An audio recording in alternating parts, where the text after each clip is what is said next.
BJP పేదల పక్షాన ఉండి అందరికీ న్యాయం చేస్తుందని మల్కాజ్గిరి పార్లమెంట్ సభ్యుడు ఈటెల రాజేందర్ అన్నారు. ఇక జవహర్ నగర్ లో ముదిరాజ్ సంఘం అధ్యక్షుడు సోమ నరసింహరావు ఆధ్వర్యంలో ముదిరాజ్ సంఘం నేతలు ఆయనను సన్మానించారు.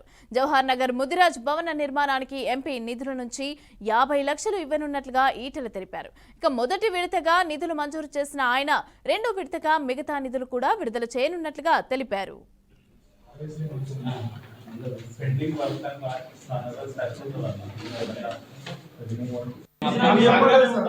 మాకు సందర్భం కల్పిస్తే నీ ఎంబటే ఉంటాం కల్పిస్తాను మాట ఇచ్చి ఇప్పుడు పైసలు ఇస్తాను రాష్ట్రం పోతాను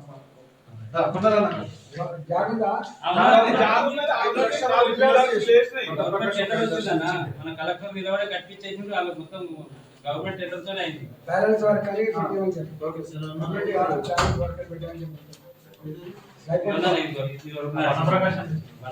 నడిచింది వర్క్ వచ్చింది నడిచింది పిల్లర్స్ కూడా 4 పిల్లర్స్ రాసేసిన మొత్తం 5 ఫ్లోర్ల వరకు పనిచేస్తుంది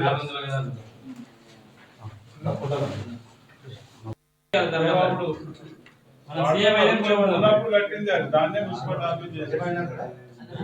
అన్న సీఎం అయినా నిలబడతాం దానికి గట్టి ఉండాలి మేము గట్టిగానే ఉంటాం అన్న